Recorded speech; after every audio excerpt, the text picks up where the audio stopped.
این داستان وقتی آرینا از ایران به سوئد رفت. سفارش ویژه مامان مژگان برای دختر 12 ساله فوتبالیستش آرینا.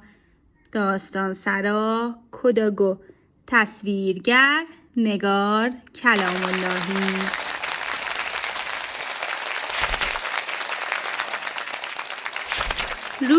روزگاری دختری بود به اسم آرینا. 12 سال و نیمش بود. عاشق فوتبال. توپش همیشه گوشه اتاق بود. حتی وقتی خواب بود دستش که به توپ میخورد لبخند میزد. اما حالا همه چی فرق کرده بود.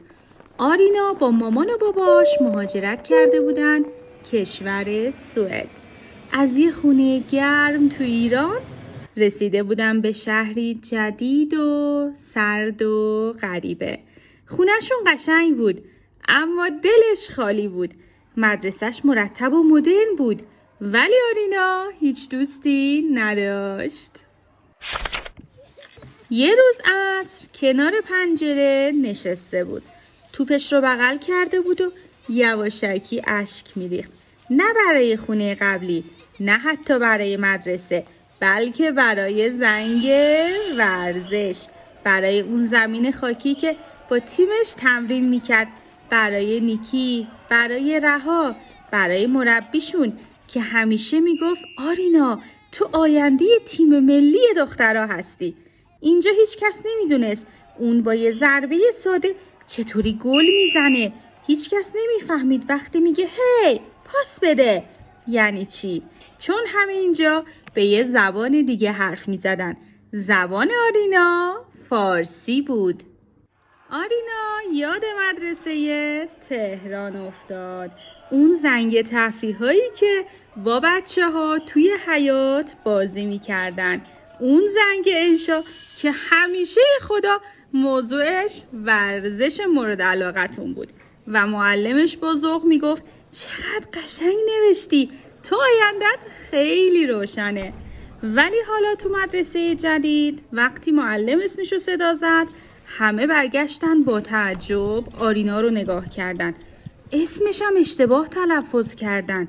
نه کسی کنارش نشست نه کسی باهاش حرف زد.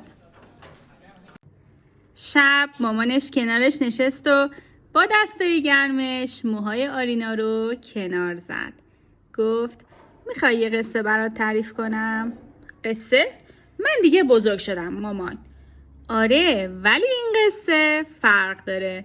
مخصوص خودته، مثل یک دست لباس که فقط برای تو دوخته شده باشه. آرینا چیزی نگفت. مامان شروع کرد. یه دختر کوچولو بود که از ایران اومده بود با یه توپ. توپش جادویی بود چون فقط فارسی حرف میزد. اون توپ هر وقت دل دختر میگرفت براش یه قصه میگفت. از تیم قدیمش، از دوستاش، از صدای شادی بعد از گل. یه روز دختر توپ رو برد پارک. تنها بود، غریبه بود، زبان بلد نبود. اما توپ رو گذاشت زمین و آروم شوتش کرد. توپ خورد به دیوار و برگشت. یه پسر بچه دید و لبخند زد. یه دختر بچه هم اومد جلو. هیچ کس حرفی نزد. فقط توپ بود که حرف میزد.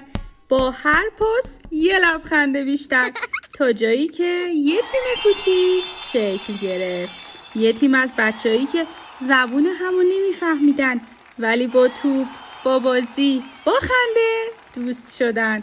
و اون دختر اسمش چی بود؟ آرینا. همونی که هنوز توپش فارسی حرف میزد. همونی که تصمیم گرفت توی کشور جدید یه تیم جدید بسازه، اما با همون قلبی که از ایران آورده بود. حالا آرینا هر شب خاطرات فوتبالش تو ایرانو توی دفترش می نویسه. کنارش با مداد رنگی یه زمین فوتبال میکشه، یه توپ، یه پرچم کوچیک که روش نوشته ایران اینجا من.